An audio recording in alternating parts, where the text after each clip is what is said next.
क्या आप कभी किसी ऐसे कमरे में रुके हैं जो साधारण नहीं बल्कि एक डरावनी दास्तां को समेटे हों? आज हम आपको सुनाने जा रहे हैं कमरा नंबर 207 की कहानी, जहां दीवारें फुसफुसाती हैं और शीशे के पीछे छुपा एक भयावह रहस्य इंतजार करता है। अगर आपको लगता है कि बंद दरवाजे के पीछे आप सुरक्षित हैं, तो एक बार फिर सोचिए। एक तूफानी रात में माया क्रेस्टवुड इना नामक एक पुराने होटल में पहुंचती है। होटल शहर के बाहरी इलाके में स्थित था और काफी जर्जर दिख रहा था। बारिश की बूंदें खिड़कियों पर तेजी से टकरा रही थीं और माया थकान से चूर थी। स्वागत है, रिसेप्शनिस्ट ने कहा, लेकिन उसकी आवाज में कुछ अजीब सा झिझक था। उसने माया को कमरा नंबर 207 की चाबी दी। उसकी उंगलियां हल्के से कांप रही थीं। यह हमारा आखिरी कमरा है, अगर आपको कुछ चाहिए हो तो बस कॉल कर दीजिए। माया ने ज्यादा ध्यान नहीं दिया। सीढ़ियों पर चढ़ते हुए वह अपने सूटकेस को खींच रही थी। ऊपर का गलियारा मध्यम रोशनी में डूबा हुआ था और दीवारों पर लगे पुराने वॉलपेपर पर अजीब से निशान थे। जब वह कमरे के दरवाजे पर पहुंची तो 207 की संख्या दरवाजे पर ताजा रंगी हुई और असामान्य रूप से चमकती हुई लगी। कमरे के अंदर सामान साधारण था। एक पलंग, एक अलमारी और सिंक के ऊपर लगा एक छोटा सा शीशा। कमरे में एक अजीब सी गंध थी, जैसे मिट्टी और धातु की मिश्रित खुशबू। माया ने इसे नजरअंदाज किया और थकान में जल्दी से सोने चली गई। आधी रात को माया अचानक जाग गई।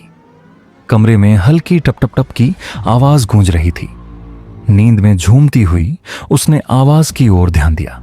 यह आवाज शीशे से आ रही थी। उसने देखा कि शीशे में उसकी परछाई थी, लेकिन कुछ अजीब था।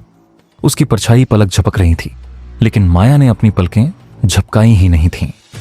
उसका दिल दहशत से धड़कने लगा। उसने ध्यान से देखा और तभी उसकी परछाई की मुस्कान धीरे धीरे खिंचने लगी, लेकिन माया मुस्कुरा नहीं रही थी। डर के मारे उसने तुरंत पीछे हटते हुए चिल्लाया।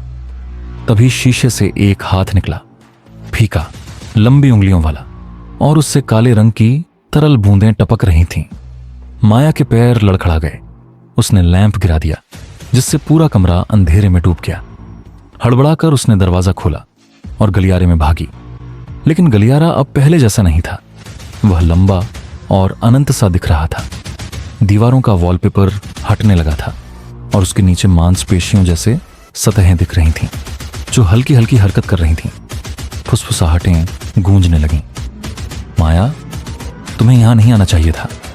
माया ने भागने की कोशिश की, लेकिन वह चाहे जितनी भी दूर भागे, वह बार बार कमरा नंबर 207 के दरवाजे के सामने पहुंच जाती। अब दरवाजे पर लिखे 207 का रंग लाल चमक रहा था। दरवाजा अपने आप खुल गया। अंदर वही काली आकृति धीरे धीरे शीशे से बाहर निकल रही थी।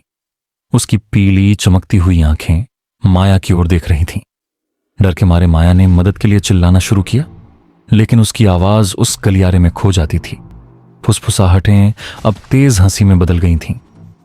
काली आकृति ने माया की ओर छलांग लगाई और उसे कमरे के अंदर खींच लिया। दरवाजा जोर से बंद हो गया और उसकी चीखें वहीं दब गईं। अगली सुबह रिसेप्शनिस्ट धीरे धीरे कमरा नंबर 267 की ओर गई। चेहरे पर डर साफ दिख रहा था। उसने दरवाजा खोला, लेकिन अंदर कोई नहीं था। कमरे में केवल टूटा हुआ शीशा पड़ा था और एक अजीब सी गंध थी। बाद में जब लोगों ने पूछा तो रिसेप्शनिस्ट ने ठंडी सांस भरते हुए कहा, कमरा नंबर 207 सालों से इस्तेमाल में नहीं है। आखिरी मेहमान भी यहां से बिना किसी निशान के गायब हो गए थे। उस शाम दरवाजे पर लिखे 207 के अंक पहले से ज्यादा चमक रहे थे और शीशे के टूटे हुए टुकड़ों से एक धीमी डरावनी हंसी की आवाज आती रही। कुछ दरवाजे कभी नहीं खोलने चाहिए, कुछ कमरों में कभी नहीं रुकना चाहिए, लेकिन जिज्ञासा हमेशा अपना खामियाजा मांगती है। अगली बार जब आप किसी होटल में रुकें तो यह याद रखें, क्या आपका कमरा नंबर 207 तो नहीं?